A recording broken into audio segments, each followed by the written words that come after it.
Vamos a leer juntos Segunda de Timoteo, capítulo 3, por favor. Segunda de Timoteo, capítulo 3.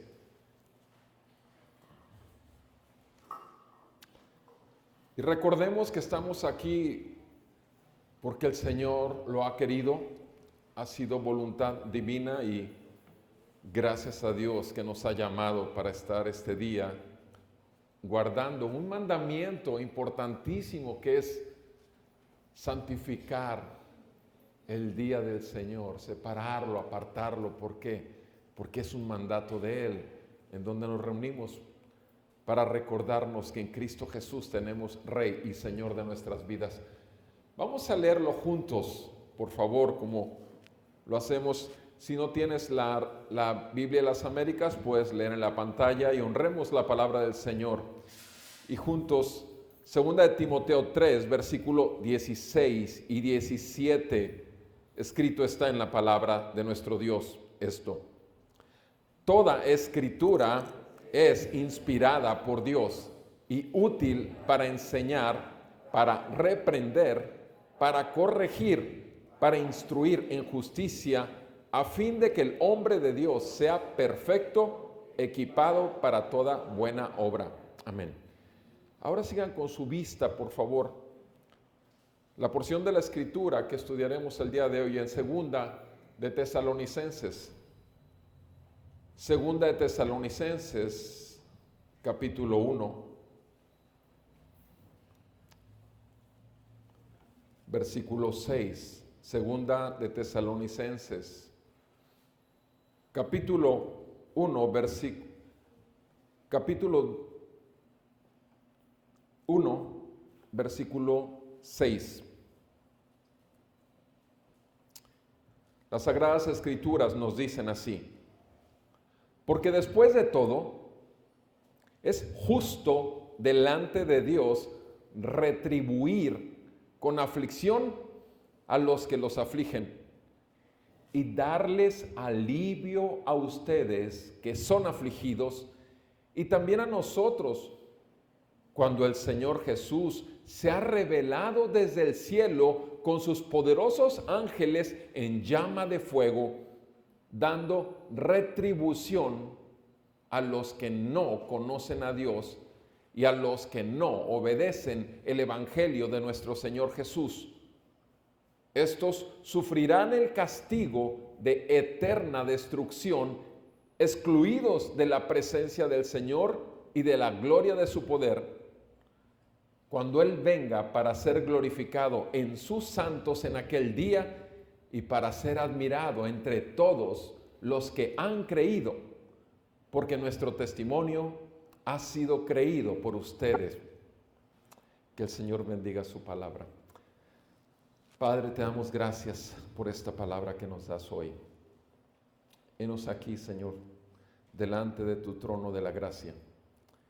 Y sabemos que tu palabra tú la envías y no regresará a ti vacía, sino que nos enriquecerá con el conocimiento de tu gloria y también con la presencia de nuestro Señor Jesucristo por tu Espíritu Santo. Ahora, Señor, ayúdanos, límpianos, purifícanos, santifícanos por tu verdad. Tu palabra es verdad. Y sigue, Señor, en cada uno de nosotros formando a tu Hijo, para que tu gloria sea vista en toda la tierra a través de tu amada esposa, amada novia, tu santa iglesia. En el nombre de Jesús te pedimos esto y te damos gracias. Amén. Pueden sentarse, por favor.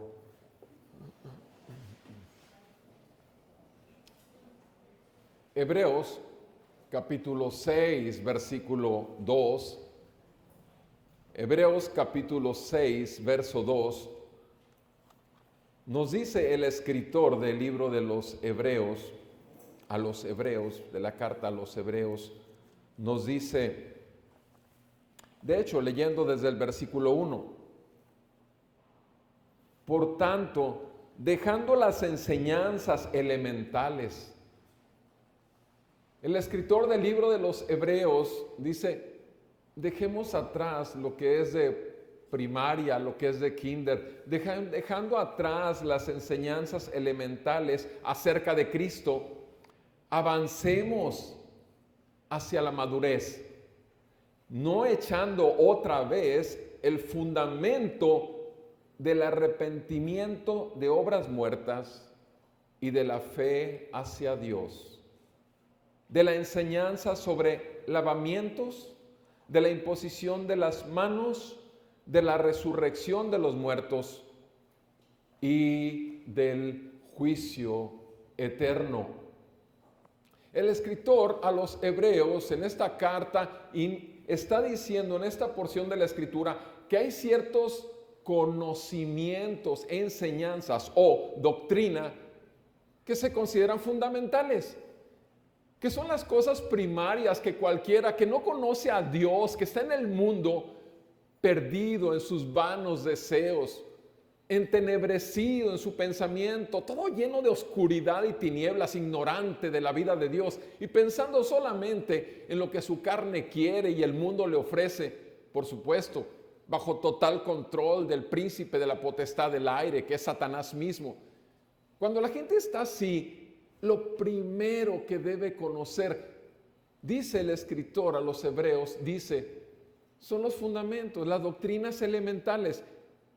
Y vean cuáles son las primeras que menciona. La primera que menciona ahí en el versículo 1 es, lo primero que tiene que conocer una persona, ¿qué es?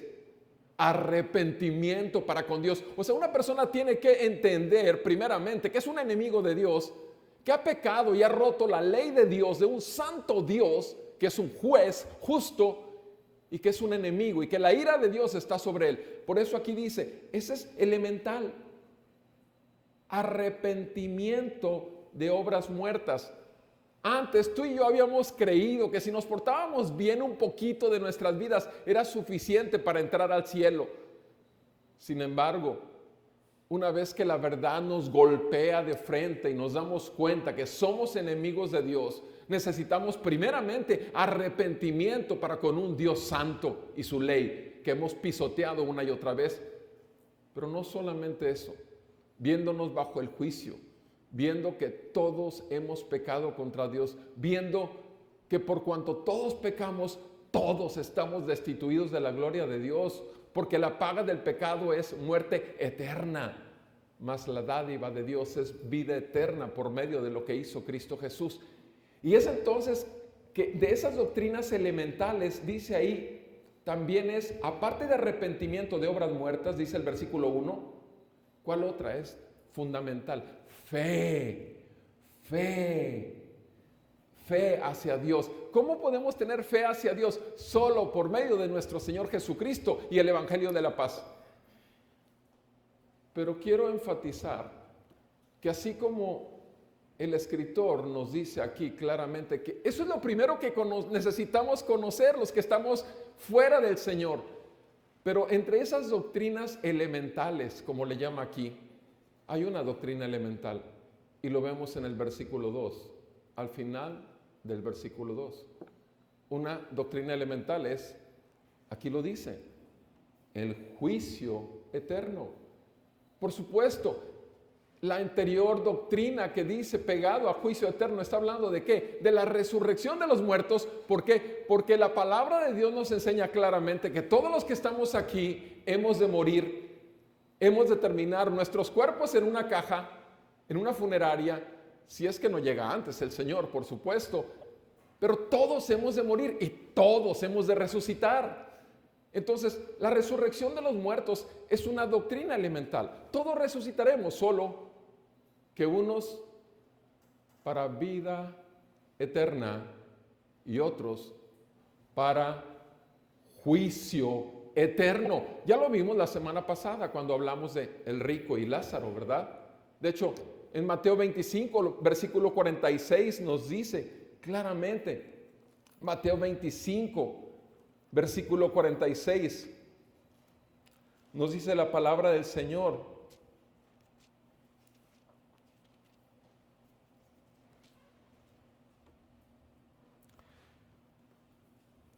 estos irán al castigo eterno pero los justos a la vida eterna, castigo eterno y vida eterna. Son los únicos dos destinos que hay para el ser humano.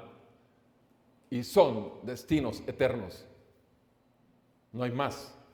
No hay estados intermedios. ¿Por qué es importante volvernos a esta doctrina elemental que es el juicio eterno? Porque sucede, dirían algunos por casualidad, que a partir del siglo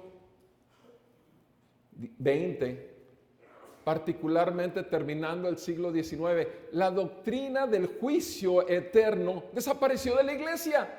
Desapareció, se desvaneció. En el siglo XX desapareció. No digo que se ha ido diluyendo, no, simplemente desapareció. La semana pasada hablamos de la importancia de hablar del infierno y del juicio eterno. Y hablamos que en cada segundo 3 personas, 3 seres humanos se mueren en el mundo entero. Cada segundo 3 seres humanos.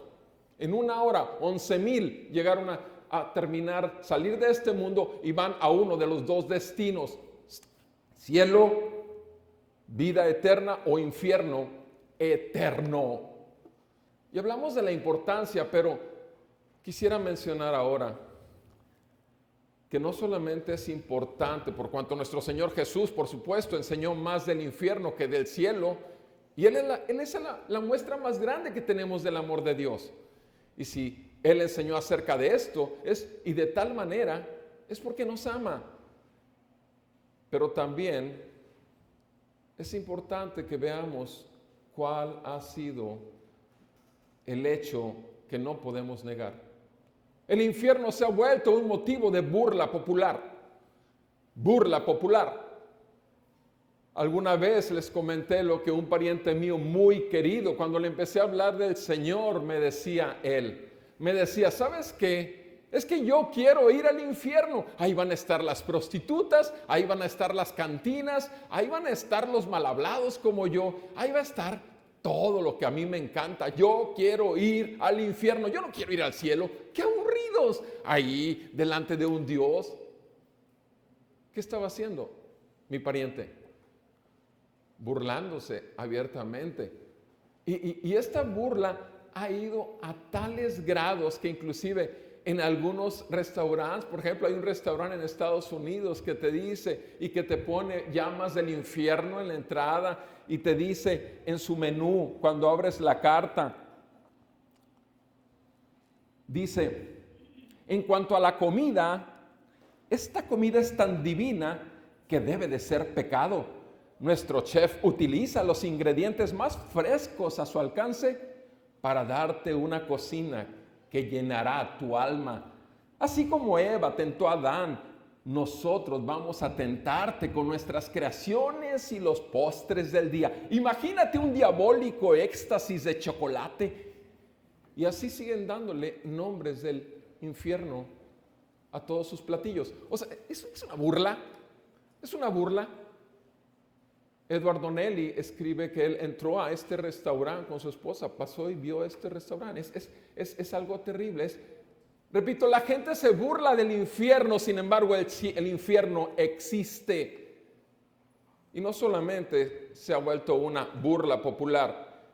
Las personas pensantes, aun cuando sean ateas, las personas que tienen una inteligencia por encima del promedio, que razonan todo, como por ejemplo un Bertrand Russell, que fue un filósofo muy importante del siglo XX, dijo Bertrand Russell esto, ateo por supuesto, escribió esto: yo personalmente no creo que una persona que sea profundamente humana pueda creer en el castigo eterno. Es una doctrina que introdujo la crueldad en el mundo y le causó a las generaciones una cruel tortura. Yo te digo algo, no importa qué digan mis pacientes cuando están frente a mí, Me pueden decir que no sienten nada, pero estar bien diabéticos. Me pueden decir que no sienten nada, pero están enfrente de mí con un riesgo a que les truene la cabeza. Yo he tenido pacientes que traen 280 de presión sistólica. ¿Sabes cuánto es 280? Lo normal es 120, es el máximo. Yo he tenido gente con 220, 240, 280 de presión sistólica. Por pura misericordia de Dios no les tronó ya un vaso sanguíneo en la cabeza y tuvieron un derrame cerebral enfrente de mí. Pero la persona me dice, doctor, es que yo no siento nada. Ahora, el hecho de que no sienta nada, ¿acaso desaparece el riesgo de muerte tan alto que trae? ¿Acaso desaparece la enfermedad que está viviendo que se llama hipertensión arterial? Es lo mismo con el infierno. No importa cuánta gente lo niegue, existe. No importa cuántos digan que es una vacilada y que es una crueldad, como dijo Bertrand Russell, la verdad de las cosas. Es una manifestación grande de amor de nuestro Dios y por medio de nuestro Señor Jesucristo nos fue manifestado y enseñado mucho acerca de esto. Porque necesitamos saber. ¿Qué prefieres que te diga? Si ahorita hubiese aquí afuera un camión de uno de los cárteles que imperan en nuestro estado y estuvieran todos armados, nada más con la pura misión de matar a todo creyente. Si alguien llegara ahorita y te dijera, no salgan en las próximas 4 horas, porque ahí hay gente armada y todos están apuntando hacia acá, y que estén esperando nada más que tú salgas para acribillarte. Dime una cosa, ¿serías tan insensato de salir? ¿Sabes una cosa? Nos iríamos todos allá atrás de rodillas a orar para que Dios hiciera un milagro, ¿sí o no? ¿O a poco saldríamos como si nada existiera? Eso es lo que está sucediendo con el infierno. No solamente la gente que está muerta en sus delitos y pecados, como dice Efesios 2:1, está burlándose de ello. No solamente la gente pensante que tiene capacidad también llega a conclusiones totalmente equivocadas, sino además, lo terrible de todo es que aún los evangélicos, aún los que se denominan siervos del Señor,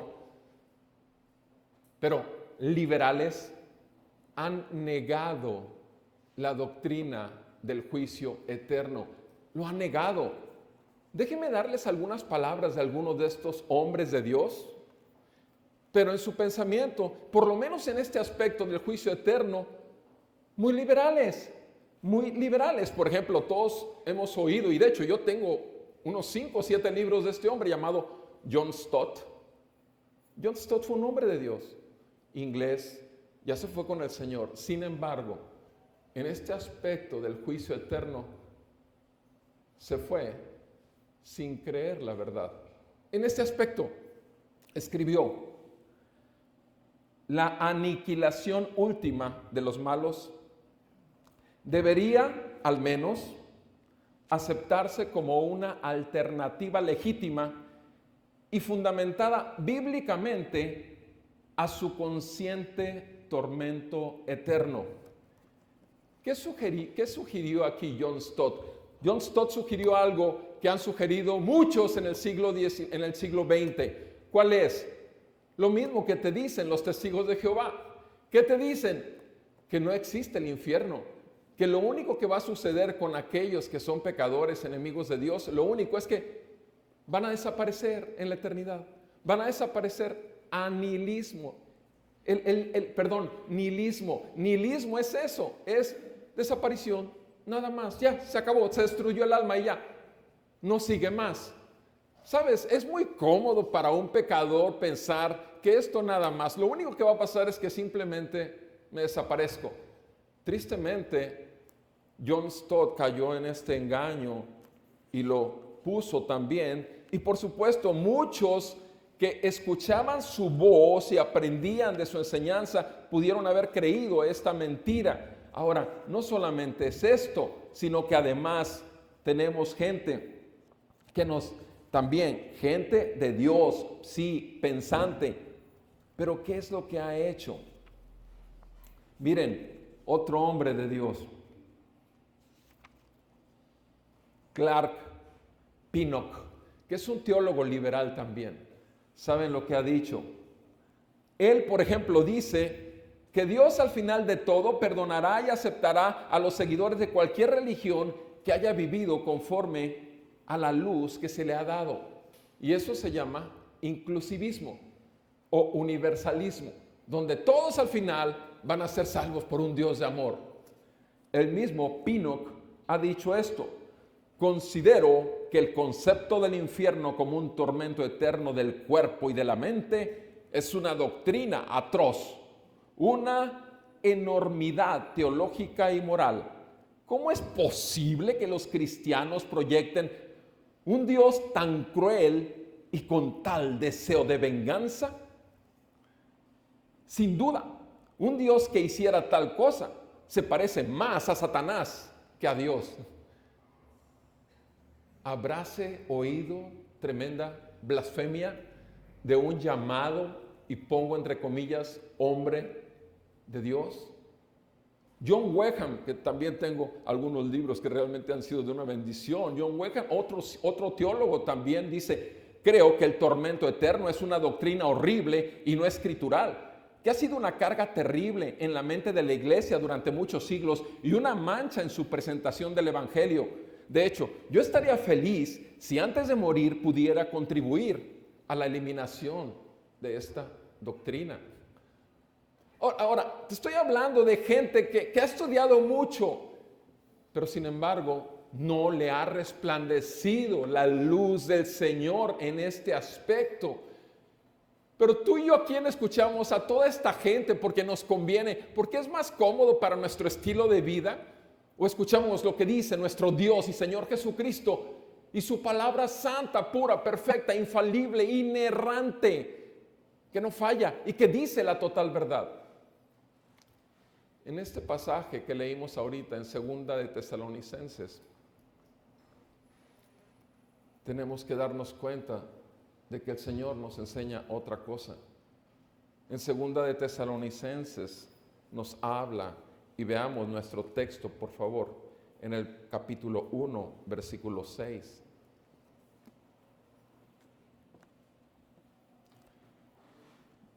Dice Pablo a los Tesalónica, a los de la iglesia de Tesalónica: después de todo, es justo delante de Dios retribuir con aflicción. Es justo delante de Dios retribuir con castigo, con pago a los que los afligen y darles a ustedes alivio, consuelo. Que ustedes son afligidos y también a nosotros. O sea, lo que estamos viendo aquí, primeramente, es que en este pasaje vemos una justa retribución, Dios es justo. Dios sería injusto si a alguien le diera lo que no merece. Dios sería injusto si Él rompiera lo que Él mismo ha dicho. Pero sin embargo, Dios es justo porque Él es santo. Y aquí claramente está diciendo que Él y solo Él es el que va a dar una justa retribución. Veamos esto en el versículo 8. Nos dice: ¿a quién le va a retribuir con castigo? En el versículo 8 habla de dos características de las personas a las que va a castigar eternamente. Dos características de estas personas. Lo primero que nos dice en el versículo 8, dando retribución a quienes, a los que no conocen a Dios. Los que no conocen a Dios. Mira, no sé en tu caso, pero en mi caso es así. En estos 24 años le he compartido del Señor. le he presentado el Evangelio, le he presentado y hablado de Dios a tanta gente, a cientos y cientos de personas, o a lo mejor a miles, yo no lo sé, pero cientos sí. Y te digo algo, no les importa conocer a Dios. No les importa conocer a Dios. Y aquí está hablando que va a haber una justa retribución para que los que no quieren conocer a Dios y no lo conocen. Pero también hay otra característica de esas personas. Los que no obedecen al Evangelio de nuestro Señor Jesús. Los que no obedecen al Evangelio de nuestro Señor Jesús. Y aquí, por supuesto, sabemos que el Evangelio de nuestro Señor Jesús nos está diciendo que arrepentimiento para con Dios y fe en el Señor Jesucristo como el único posible salvoconducto de tu vida pecaminosa delante de Dios. Jesucristo vino a salvar lo que se había perdido.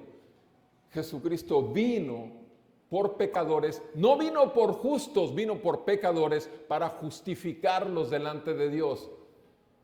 Y si nosotros creemos, entonces hemos conocido a Dios y por lo tanto no solamente hemos aceptado el Evangelio, sino además nos sometemos al Evangelio. No más queremos vivir en pecado. Estamos conscientes día con día que somos pecadores. Estamos conscientes que nuestra naturaleza tiende al mal. Estamos conscientes. Pero es nuestro anhelo diariamente llegar delante de su trono de gracia para recibir fortaleza y huir de toda tentación.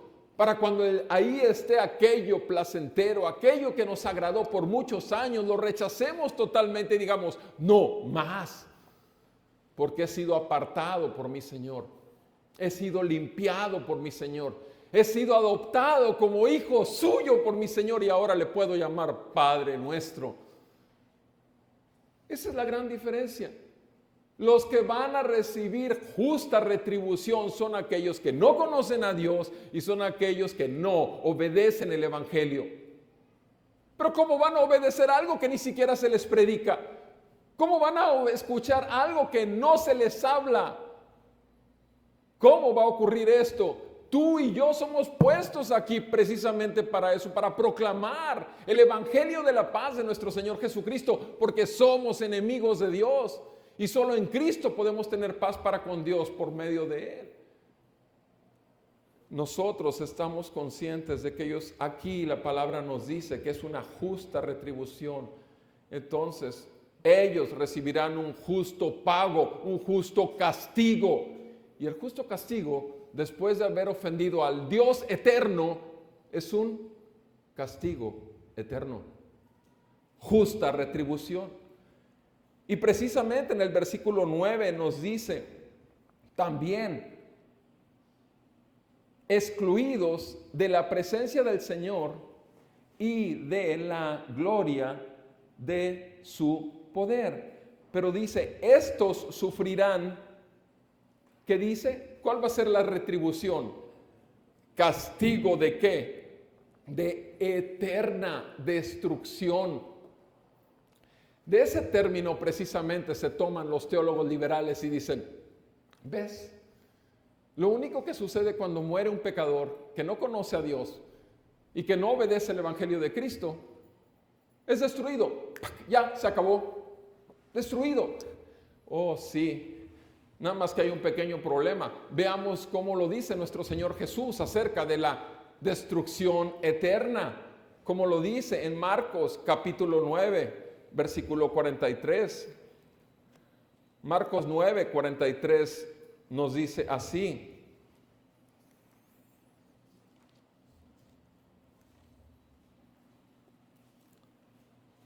Marcos 9, 43 dice, si tu mano te es ocasión de pecar, si tu mano te es ocasión de pecar, córtala. Te es mejor entrar en la vida. Obviamente se está refiriendo a entrar en la vida eterna. ¿De qué manera? Si cortaste tu mano, manco, sí, manco. Si tu mano te es ocasión de pecar, córtala. Te es mejor entrar en la vida manco que teniendo dos manos ir ¿al qué?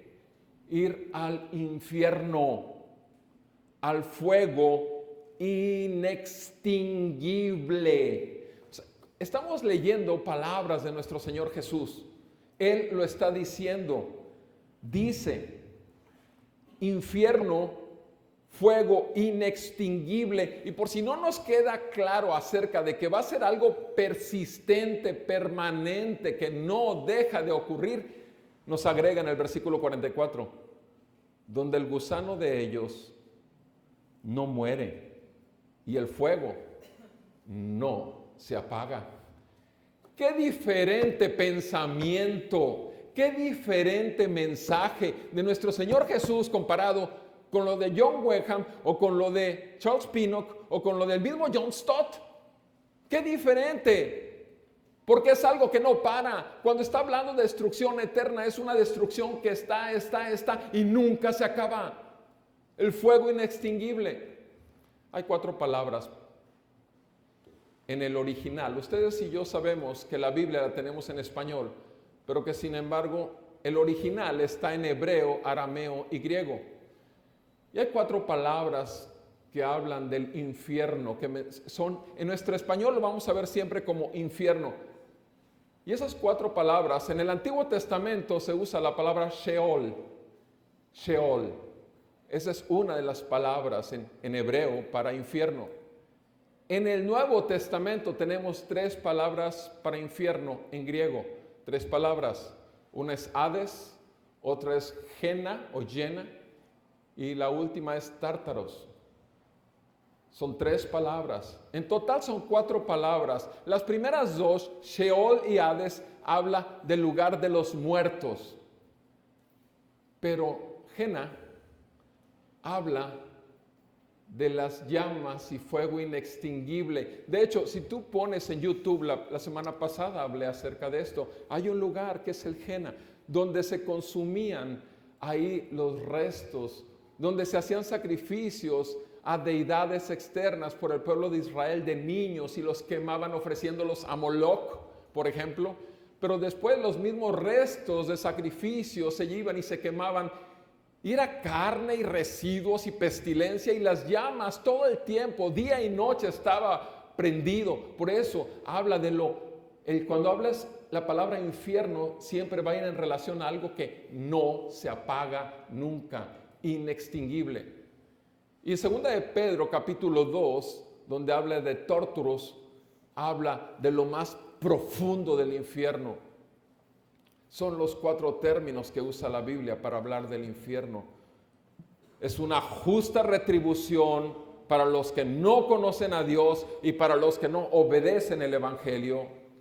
Es un castigo de eterna destrucción, eterna destrucción. No cesa el sufrimiento.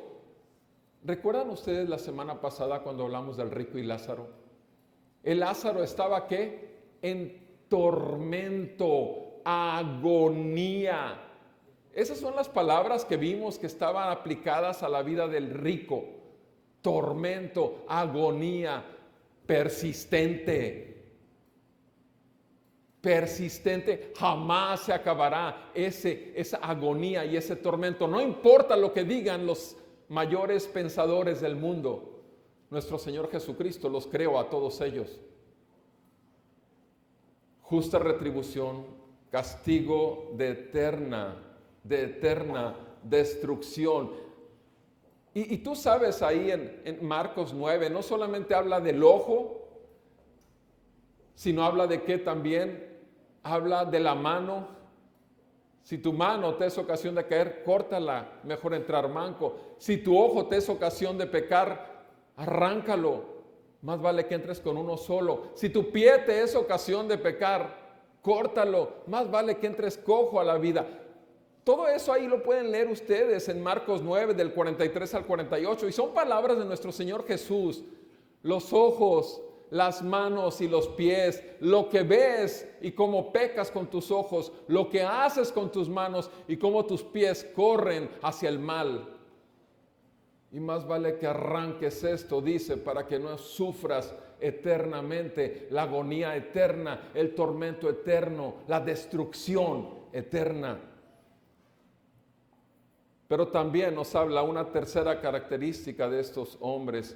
Ahí vamos a nuestro texto otra vez en 2 de Tesalonicenses 1, en el versículo 9. En el versículo 9 dice: estos sufrirán el castigo de eterna destrucción, excluidos de la presencia del Señor y de la gloria de su poder. Aquí tenemos la tercera característica. No solamente es justo el castigo que están recibiendo, no solamente es eterno y no se apaga y no se acaba, sino que además están excluidos totalmente de la presencia de Dios. Te digo algo. Fíjate bien lo que voy a decir. Este mundo, aun cuando ignore a Dios, este mundo ha sobrevivido porque la presencia de Dios está sobre el mundo. Este mundo ha sobrevivido hasta ahorita, 2016, solo por la misericordia de Dios que es nueva cada mañana. Dice la palabra en Lamentaciones: por su misericordia aún no hemos sido consumidos. Solo porque la presencia de Dios está en la tierra. Y déjame decirte quién es la presencia de Dios. Es su amada iglesia y su Santo Espíritu que está depositado en cada uno de los creyentes. ¿Perfectos? No, por supuesto que no. Viles pecadores, pero ya perdonados y salvos por gracia. Y que buscamos vivir cada día, cada minuto, cada segundo para nuestro Señor y sometidos a su voluntad y rechazar toda tentación que se nos pueda presentar delante de nuestros ojos, de nuestras manos o nuestros pies, y queremos huir de toda tentación. Eso es lo que somos. La presencia de Dios está en la tierra y por eso sobrevive. ¿Qué es lo que dice la palabra de Dios? ¿Cuándo vendrá el fin? Vendrá el fin cuando el último de los elegidos de Dios sea llamado. Y entonces se ha recogido, ¿qué? Entonces vendrá el fin. La presencia de Dios llegará para juicio y desaparecerá el mundo tal como nuestra mente ha podido aceptarlo. Esa es la realidad. Aunque la gente no crea en Dios, aún mis amigos más queridos ateos, ayer estaba con uno de ellos y llegó. Y una orquídea que me regalaron me llegó hace un mes con un pequeño botón. Y ahorita están abiertos 10 botones. Y tú sabes que las orquídeas son una belleza. Y me dijeron ahí cuando me la dieron que tuviera cuidado, que porque se mueren con el sol, que se mueren con el agua. Le dije, pues entonces, ¿cómo? Yo jamás he cuidado una planta. Pero ya la tengo. Y le pongo gotitas de agua una vez a la semana, a veces 2 veces a la semana. Y ha ido abriendo. Y cuando llega este querido amigo ateo, lo primero que ve es la orquídea y le digo, ¿qué tal esa belleza? Dice, no, si son hermosas, y la ve y todo. Y le dije, ahora, después de ver esa belleza, no puedes negarme que alguien la diseñó. Y él, sin voltear a verme, me dice, sí, claro que sí, la naturaleza. La naturaleza. O sea, es que date cuenta, mira cada detallito, mira esas curvas, mira esos colores entreverados. O sea, hay un diseñador de esa flor, es alguien que le está manteniendo, es el que le está dando vida y se llama Dios. No, la naturaleza. Déjame decirte que la necedad que traes metida en esa cabeza no te la dio Dios, le dije yo. Porque Dios te dio esa inteligencia. No importa qué has ganado, porque ese hombre que estoy hablando de ustedes ahorita, este hombre que ayer estuvo en mi consultorio, ha ganado premios nacionales de teatro, de cuento, de ensayo, de novela, es el único que le falta, y tiene libros publicados, es un intelectual. Y me quiere mucho y lo quiero mucho, pero eso no va a evadir y no va a evitar que vaya al infierno. Mientras él se niegue a conocer al Creador que lo hizo, no lo hicieron sus padres. Tristemente es esto una realidad. Y entonces, después de hablarle de la orquídea, le hablé del cáncer, porque sé que le tiene pavor de la muerte. Y le dije, ese punto que traes en la cara, ¿Qué tal si te dijera yo que todos los estudios que te he hecho mostraron que está invadido todo tu cuerpo de tus huesos de cáncer y que estás por 2 o 3 meses de salir de este mundo? Y entonces agarra el cigarro y empieza a fumar y se pega a la ventana y empieza a fume, fume, fume. Fue lo que hizo inmediatamente cuando empecé a hablar de cáncer y de muerte. ¿Por qué? Porque no importa cuánto no cree en Dios, tiene un pavor a la muerte, porque dentro de él hay una cosa que Dios le puso, conciencia, y en la conciencia sabes que tienes que pagar, a menos que reconozcas que necesitas un Salvador y corras a Él y llegues a esa cruz donde Él vino a derramar su sangre por ti. Es la única manera. Justa retribución, castigo de eterna destrucción, excluidos de la presencia de Dios eternamente. Pero también nos habla este mismo pasaje de los que sí han creído en el Evangelio. ¿Por qué creen ustedes? ¿Por qué podemos pensar que el mundo niega el infierno? Eso de que se burla la gente, eso de que los intelectuales lo rechazan abiertamente, eso de que aún los evangélicos y teólogos más estudiosos han llegado inclusive a resbalar en esto o a caer. ¿No se dan cuenta ustedes y yo de que esto nos está hablando de un problema subyacente, de algo que está por detrás de todo esto? ¿Saben cuál es el problema? El problema se llama egocentrismo. El problema se llama humanismo. De hecho, ¿cuál es el gran problema en la iglesia actual? ¿Cuál es? Egocentrismo y humanismo. ¿A qué se dedica la mayor parte el siervo del Dios Altísimo que lo llamó a proclamar el evangelio de la paz para con Dios? ¿A qué se dedica sino a decirte que tú eres el centro del universo? Que lo único que tienes que hacer es hablar, mencionar una fórmula mágica, hechicera, y que Dios estará a los pies tuyos. Tenemos 3 problemas. El concepto egocéntrico de nosotros mismos, el concepto egocéntrico del pecado y el concepto egocéntrico de Dios. El concepto egocéntrico de nosotros mismos, ¿a qué se refiere? Aquí está hablando claramente que la gente va a ir al infierno, pero el humano dice, no es posible. O sea, ¿pensar acaso que mi padre, mi abuelo, mi tatarabuelo, mi bisabuelo, mi tío que se acaba de morir la semana pasada, que no conocía la palabra de Dios, cómo va a ser posible que esté en el infierno y que vaya a ir al infierno? O sea, nosotros nos consideramos a nosotros mismos y empezamos a medir la doctrina del infierno en base a ¿quién? A nosotros. No, mi Dios no hace eso. ¿Por qué? Porque yo no voy a poder estar tranquilamente aquí viviendo este mundo como si nada, si el mes pasado, el antepasado que murió mi familiar muy querido está en el infierno porque no quiso saber nada de la Biblia. No quiso saber nada de la Biblia cada vez que le hablaba. ¿Sabes? Se quiere uno consolar con eso. Realmente no existe el infierno. Porque tenemos un concepto demasiado egocéntrico aún respecto de esto. El infierno tiene que ser en base a lo que nosotros queremos. Pero no solamente es eso, sino que además tenemos también un concepto egocéntrico del pecado. ¿Por qué? Porque a todos nos interesa que los que maten, paguen. Que los que roben, caigan en el cedezo. Que aquel que miente, pague las consecuencias. ¿Sí o no? O sea, todo lo que nos afecta a nosotros tiene que pagar, ya sea por Dios o ya sea por la justicia, ¿sí o no? O sea, nos interesa que sí pague. O digo, no sé, si tú piensas de una manera diferente, que aquel que mata no pague, que se quede como si nada. Que aquel que roba tu casa, que robó la semana pasada a ti o a tu familiar, ¿te importa que no pague, que no lo agarren y que se le dé una justa retribución? ¿Verdad que sí te importa? Pero ¿qué tal los mandamientos de la ley de Dios, el 2, el 3 y el 4? O sea, ¿por qué sí te importan los mandamientos del 5 al 10? Esos 6 mandamientos que tienen que ver contigo, sí te importan. que haya una consecuencia.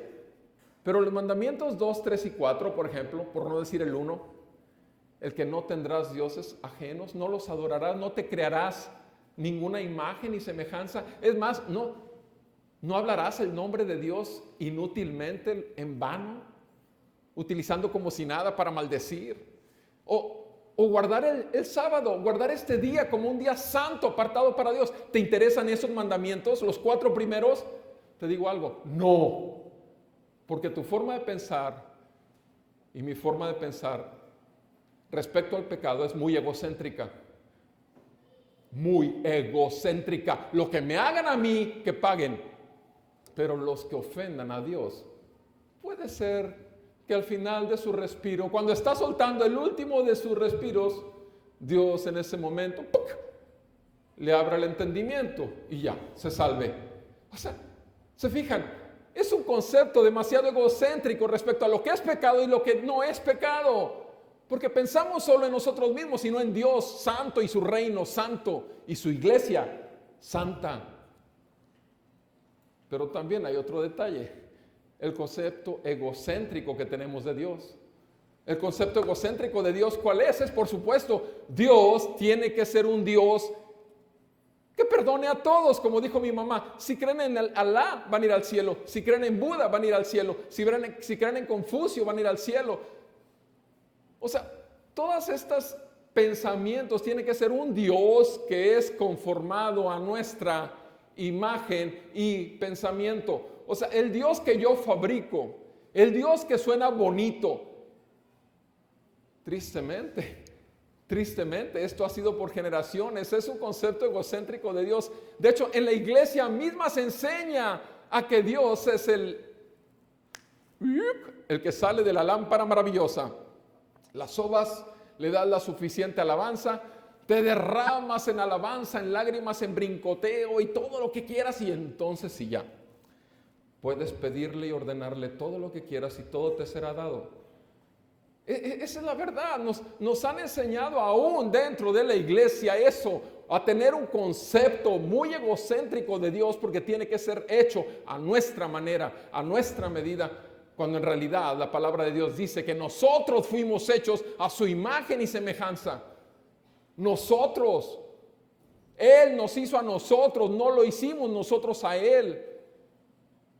Y entonces si hemos podido entender que Dios es santo, si hemos podido aceptar por revelación del Espíritu Santo y su palabra que Él es santo, inmediatamente nos vamos a ver que nosotros no lo somos y que somos pecadores y que somos enemigos de Dios y que merecemos todo lo peor. Pero también vamos a poder aceptar por fe que Jesucristo vino a perdonarnos, que Jesucristo se convirtió aquel sacrificio vivo, santo y agradable delante de Dios. Porque aquel que no conoció pecado, por nosotros fue hecho pecado. Nuestros pecados fueron puestos sobre Él para que fuese el sacrificio perfecto delante de Dios. Sangre santa, pura, tentado en todo nuestro Señor Jesús, pero sin pecado, totalmente humano, pero totalmente Dios. Y solamente ahí podemos aceptar que su justo juicio, destrucción eterna, verdaderamente es algo justo y que eso merecemos y no menos que eso. El infierno como doctrina viene y te destroza todo tu egocentrismo respecto a tus conceptos de Dios. Viene y desvanece y desbarata todo tu egocentrismo respecto a tu pensamiento del pecado, porque te hace ver que tu mayor pecado es contra Dios y no contigo. Y llega y destroza el concepto de que el hombre es el centro de todo el universo.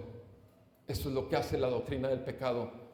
Y es por eso que en el siglo XX y en el siglo XXI es una doctrina que está siendo muy atacada, porque en cuanto Satanás se engañe más y más, adeptos tendrá más y más para la eternidad, junto con él y sus ángeles caídos. Familia, nosotros no somos aquellos que estamos llamados a eso, amada familia. No.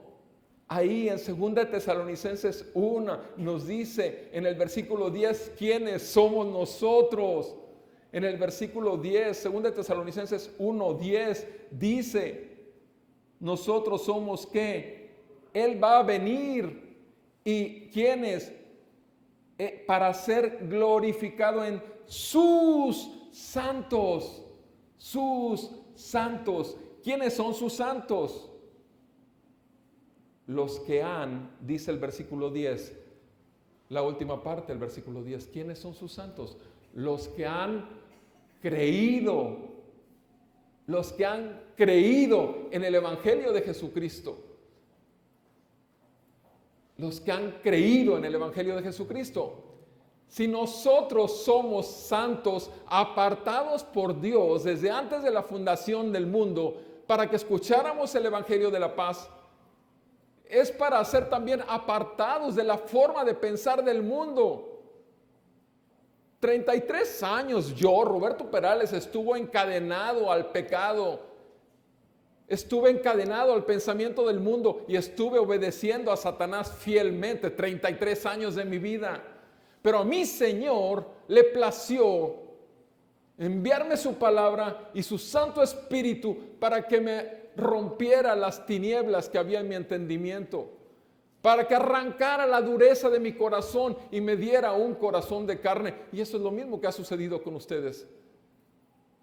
Si es que, como decía Pablo, han sido sellados por el Espíritu Santo de Dios. Si es que. Pero si no es así, si aún no tienes el Espíritu Santo de Dios, déjame decirte que Dios no quiere la muerte del impío. Dios no quiere que vengas al arrepentimiento. Y entonces sí, vas a ser de los apartados que han creído el Evangelio. Y vean 3 cosas que va a suceder con ellos. Así como hay 3 cosas que hay para los que son enemigos de Dios: la justa retribución, la eterna destrucción y excluidos de su presencia. También nos habla aquí de 3 cosas. Primeramente, Jesús, cuando Jesús viene, es para ser glorificado en ellos. Para ser glorificado en ellos. El Señor Jesús viene con sus ángeles en llama de fuego para ser glorificado en sus santos, para mostrar el brillo de su gloria, para llenarnos más, para arrancarnos y darnos ¿qué? Darnos el descanso. Tú y yo, si somos del Señor, tenemos un problema.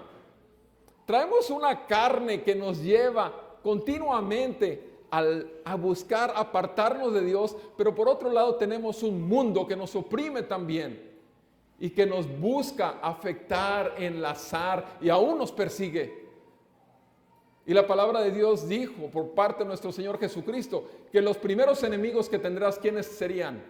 Los de tu propia familia, los de tu propia casa son los que te van a perseguir primeramente cuando el Señor te tome. Pero dice aquí que mi Señor cuando venga va a ser para ser glorificado en nosotros. ¡Qué hermoso! Dice la palabra que en un abrir y cerrar de ojos seremos transformados. Y lo veremos a Él porque seremos ¿qué? Tal como es Él. O sea, no estoy diciendo que nos convirtamos en dioses como te enseñan los mormones, no. Estoy diciendo simplemente que nos será dado un cuerpo de gloria, glorificados, un cuerpo en el que no batallemos más con el pecado, un cuerpo en el que no suframos más las enfermedades, un cuerpo que no suframos las emociones de tristeza que nos consumen muchas veces, no. Un cuerpo glorificado, será glorificado en sus santos. Pero lo segundo que nos dice acerca de este pueblo, no solamente que será glorificado, sino que dice aquí en el versículo 10, también viene ¿para qué? Para ser admirado entre todos los que han creído. Eso es lo que haremos, tú y yo nos admiraremos, lo admiraremos más y más, y eso traerá alabanza y adoración. Por eso estaremos delante del trono eternamente y para siempre diciendo: al que es digno de recibir la honra y el poder, sea la gloria, la honra y el imperio por los siglos, porque nos mantendrá admirados, cautivará todo nuestro ser por su amor inefable. Es algo hermoso. No solamente Él será glorificado en nosotros, sino que además le exaltaremos, le cantaremos, le adoraremos, le alabaremos. Pero además de todo, en el versículo 7 dice que recibiremos otra cosa. Él viene para darnos alivio. El domingo pasado hablamos de qué era lo que tenía el pobre. La palabra fue consuelo. ¿Se acuerdan? Él recibió consuelo eterno. Y te digo algo, el alivio eterno, el consuelo eterno es algo que es únicamente para los que son suyos, para los que han reconocido su pecaminosidad, reconocido que son enemigos de Dios, pero que han venido a arrepentimiento para con Dios y fe en el Señor Jesucristo. Encontramos alivio, encontramos reposo en nuestras cargas. Vengan a mí, dice el Señor Jesús, todos los que están cansados y cargados, que yo los haré reposar. Vengan a mí, que soy manso y humilde, y que mi yugo es fácil de llevar y ligera mi carga. Amado, amada, si tú estás ahí todavía cargando toda la porquería de tu maldad, como yo mismo lo hice 33 años, ven a Él, deja toda tu porquería de vida, que lo único que te hace es estar sufriendo. Deposítalo en Cristo.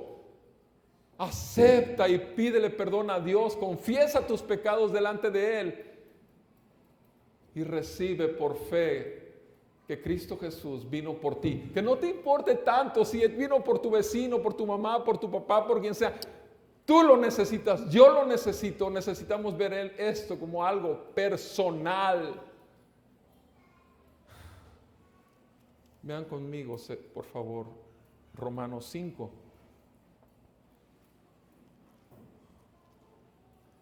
Romanos capítulo 5.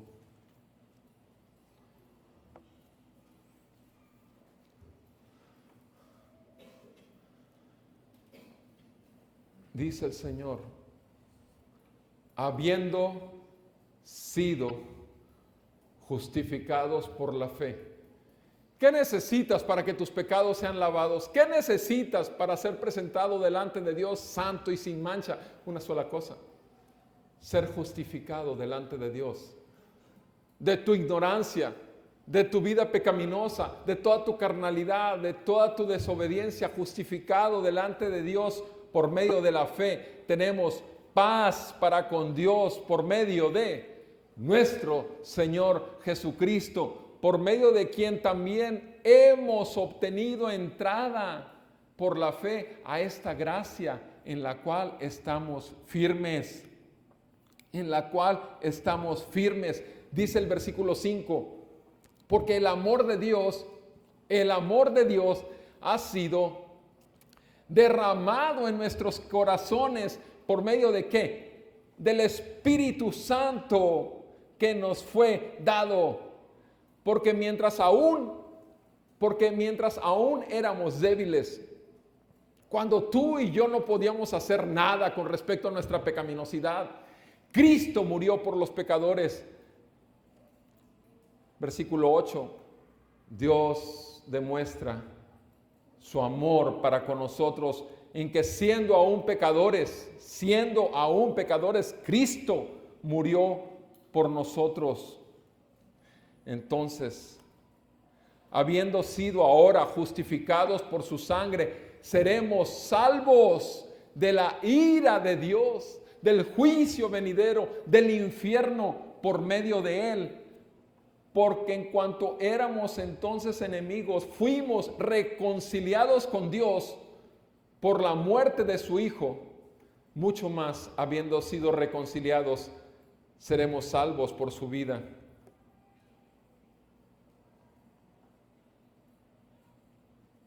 Versículo 21. Porque así como el pecado como el pecado reinó en la muerte, así también la gracia reine por medio de la justicia para vida eterna, mediante Jesucristo, Señor nuestro. Amado, amada, hay dos destinos, solo dos destinos: vida eterna, muerte eterna. Los que no conocen a Dios, los que no obedecen al Evangelio, recibirán justa retribución, castigo de eterna destrucción, excluidos eternamente de su presencia. Pero sus santos, sus llamados, los que han creído y aceptado el Evangelio, las buenas noticias de salvación para el perdido y pecador, será Jesús glorificado en ellos. Nosotros admiraremos al Señor y recibiremos consuelo y alivio de todas nuestras cargas, mayormente el de esta carne pecaminosa. Dios es bueno, lento para la ira y grande en misericordia, pero que no tiene por inocente al culpable. Lento para la ira y grande en misericordia. Te digo, amada familia en la fe, si esta doctrina del infierno no te hace admirar más el sacrificio de nuestro Señor Jesucristo por ti, si esto no te hace tener un corazón más agradecido con Dios por lo que Él hizo por ti, si esto no te hace apurarte a hablar con tus parientes y amigos viendo que van a la destrucción eterna, si esto no te mueve, amada familia, no te va a mover nada, nada. El tiempo corre y la iglesia es la gloria de Cristo aquí en la tierra. Seamos sal para la tierra que se está pudriendo por el pecado y luz para un mundo que camina totalmente en oscuridad. Y esto solamente puede ser en Cristo por su palabra y el poder de su Espíritu Santo.